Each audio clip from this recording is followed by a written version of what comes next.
and welcome to part 4. Now it's really windy out, there's a storm coming, so we're just putting the ceiling joists up as quickly as we can here, but I'm going to try and take a little bit of time to sort of show you what we're doing. So I cut these to 8 feet exactly and put a bevel on them because that's where our rafters are going to intersect and our roof line's going to be.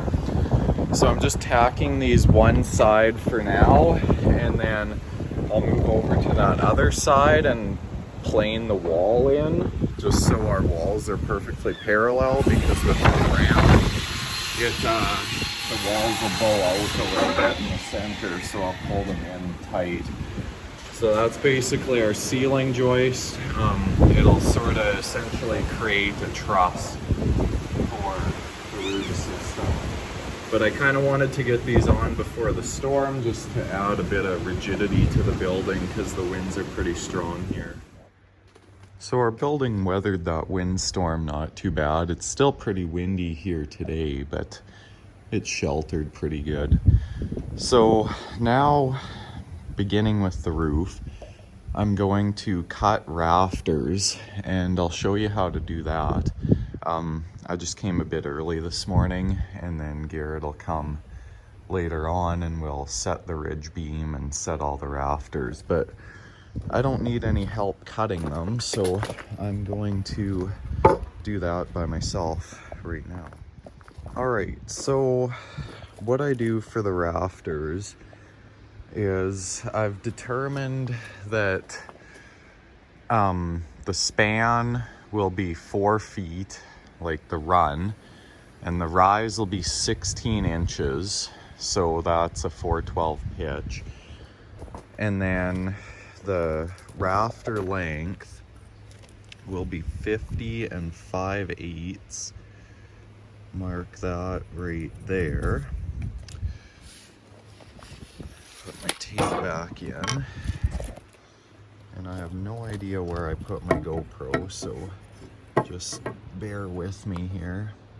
And then you find the 4 on the common rafter scale, line it up with your mark there, draw a line, and I make a little tick at 1.5 inches because that'll be the depth of our seat cut, so that it'll just clear the top plate, because all my measurements are being taken from the first top plate there. So then everything will be a true 412 pitch. And then I will take my square here. Now the numbers are a little bit hard to read on this because it has been through a fire. 412 right there. Then I just draw out for my seat cut. And then while I'm here, I could even cut for, or mark out for, I guess, the plumb cut on the end of the rafter, which will leave a foot overhang. So what I'm doing here is, this is 1.5 inches, and we're gonna have a fascia board on here, so I just lined it up with the back of that and then marked 12 inches, so that will give us our plumb cut, and then it'll be 1 foot overhang once we put our fascia board on. And then I'll come back here, and now I will have to measure 3/4 back, but just to make sure these fit, I'm gonna get a couple of them cut out and just butt them up against each other like this. And if all the angles line up nice, which they should, I think I did the math right, then I'll just come and cut 3/4 back and then use one of them as my template and just trace out all the other rafters.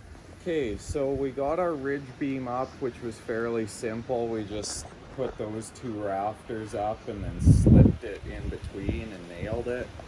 Now we're just working on our common rafters. And basically what we do here, they're all pre-cut, so we just set them into place like that. And then come along, make sure it's sitting nice. Nail it. Come up here. Tweak the ridge just a little bit.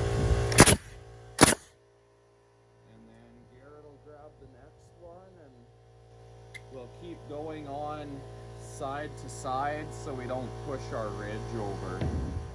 Alright, so now we're just working on sheathing the roof, and we just line that up flush with the edge of the fascia. Tack it in place. Now push it up, tight up here. And then where have we got to go? There, up a bit. A ways, yeah. And this squares up the roof too. Alright, so it took both of us to move that, but we got it flush. Some of these boards are pretty warped, so, but once the sheathing is all on, that definitely helps to square it up. Now the next thing we do when we move on to our top course, which is just a little sliver. These are called H clips. You put them in here, and reason being, I don't usually use these, but this building has to be inspected, unfortunately. So I'm pretty sure they're gonna require these. I'm not sure 100%, but it's better to just use them, and better to be safe than sorry, unless for the inspector to complain about. So the purpose of these is just like if it's a wider span, like a 2-foot span, it just prevents the sheets from sinking at the joints, and it sort of spaces them as well for swelling and expansion and contraction and whatnot. My opinion, they're kind of useless, but we'll put them in. And they are kind of difficult to get in, but whatever. Thank you guys for watching. Be sure to stay tuned for the rest of the build. These will be daily uploads, remember. So yeah, we'll be back at it again tomorrow. So thank you for watching, and we'll see you next time.